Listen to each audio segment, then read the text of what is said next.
ನಾಳೆ ನಮ್ಮ ಸ್ಕೂಲಲ್ಲಿ ಸ್ವಾತಂತ್ರ್ಯ ದಿನಾಚರಣೆ ಮಾಡ್ತಿದ್ದಾರೆ.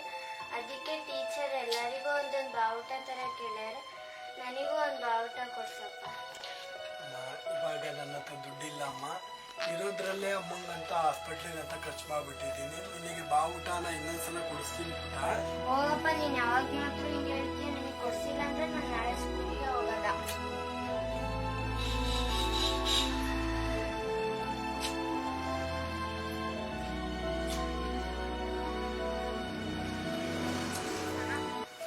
ಏನಮ್ಮ ಅಮ್ಮ, ನನ್ನ ಹೆಂಡತಿಗೆ ಇವತ್ತು ಹುಷಾರಿಲ್ಲಮ್ಮ.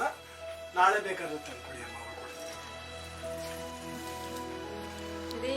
ಅಮ್ಮ ಕರೀರಿ. ಯಾಕೆ ನೀವು ಕರೀರಿ ಮತ್ತೆ ಹೇಳ್ತೀನಿ. ಅಮ್ಮ ಬನ್ನಿ, ಹೇಳ್ತಿ ಕರೀತೀರಮ್ಮ. ಅದೇನು ಕೊಡಮ್ಮ ಹೊತ್ತು ಕೊಡ್ತೀನಿ.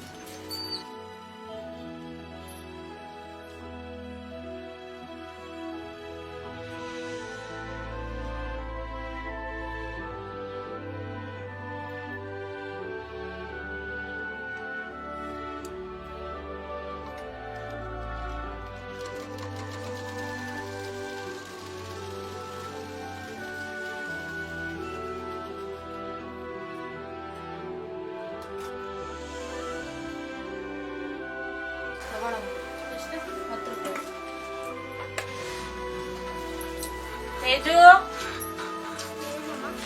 ತಗೋಬಿಟ್ಟ, ಅವಾಗಲೇ ಬಾವುಟ ತಗೊಬೇಕು ಅಂದಲ್ಲ, ತಗೋ.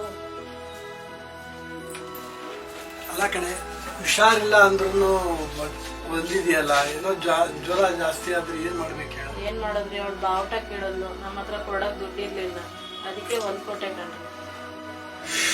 ಬಾವುಟ ಬೇಕಾದ್ರೆ ನಾಳೆ ಬೇಕಾದ್ರೂ ಕೊಡಿಸ್ಬೋದಿತ್ತು. ಅಲ್ಲ, ಅವಳು ಏನ್ ಕೇಳಿದ್ಲು? ಆಟ ಸಾಮಾನು ಕೇಳಿದ್ಲ, ಚಾಕ್ಲೇಟ್ ಕೇಳಿದ್ಲ? ಅವಳು ಕೇಳಿದ್ದು ನಮ್ಮ ಭಾರತದ ಬಾವುಟನ. ಅಷ್ಟು ಮಾಡಿಲ್ಲ ಅಂದ್ರೆ ಹೆಂಗ್ರಿ?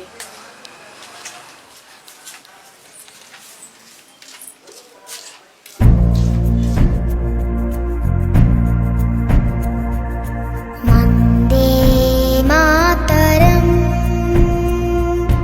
ವಂದೇ ಮಾತರಂ, ಸುಜಲಾ